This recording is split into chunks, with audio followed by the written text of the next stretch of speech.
Hi there, I'm Winifred Costello, owner and magical entrepreneur of AwenTree. And in today's video, we are going to be asking the question, does the weather affect your psychic ability? I know, that seems like a silly question. When I first heard it, I thought, no way. There's no way that the weather affects my psychic ability. I've spent many years training and studying and practicing and honing my intuitive skills and my psychic ability. There's no way that the weather can have an effect on it.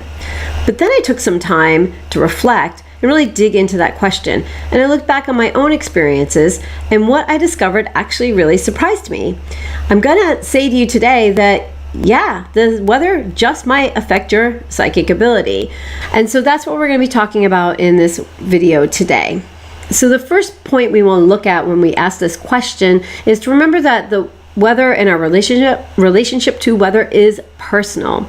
So the weather and how it affects me is going to be entirely different than how the weather affects you.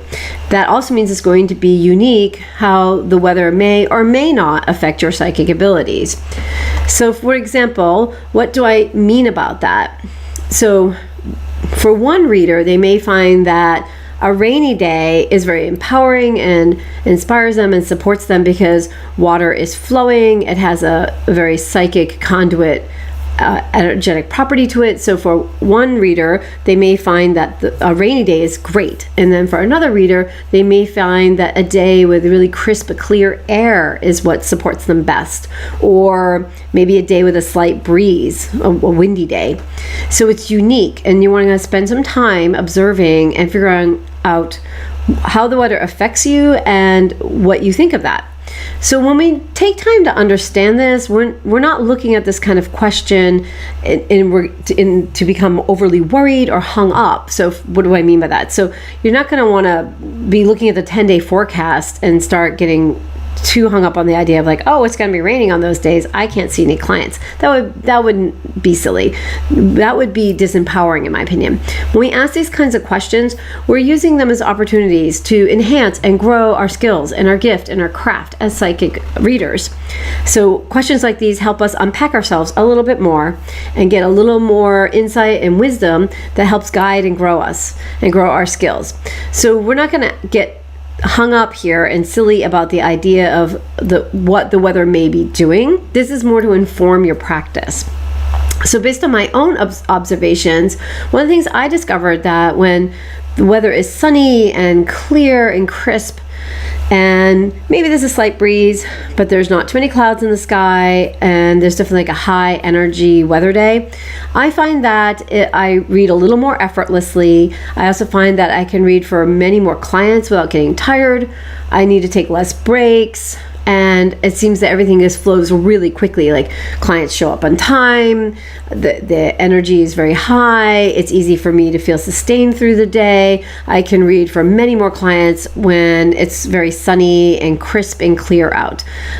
Versus for me, a rainy day, I tend to want to read for less clients. I find I get more tired, I have to take more breaks and be more mindful of managing my self-care. So the weather doesn't affect my ability to read for people, but it does affect my energy levels, how energetic I feel, and therefore how many clients I feel comfortable seeing in the course of a day. So that was just something I observed from paying attention to the weather. I'm curious what you will discover. Like I said, it's unique to each person, and we ask this question to grow our understanding of ourselves as readers so that we can support ourselves best and enhance our craft so we can continue to bring our gift to the world by helping others through our readings. Something else you may discover when you're observing the weather may be to think about other environmental things that could be, or global things that could be affecting you, such as something like the moon. You may discover that you read differently when the moon is full versus when the moon is dark, when the moon is waxing versus waning. So what I recommend is that you keep a journal. I think everyone should keep journals. Magical journals, dream journals, personal journals, tarot journals. These are really useful tools to growing your craft and understanding your skills and your symbols and how your psychic skills are developing. So if you keep a journal, you could observe in it how many clients you read for, or if you're reading just for yourself, how many readings you're doing. You could note the weather, the cycles of the moon, and just over time see if this is having an influence on your psychic skills and intuition and what those influences may be. So I hope that you found this video helpful. I would love to hear from you. You can throw your comments down below on what did you discover on asking the question, does the weather affect your psychic abilities? Thank you so much for taking the time to watch my videos, and I look forward to connecting with you soon. Take care.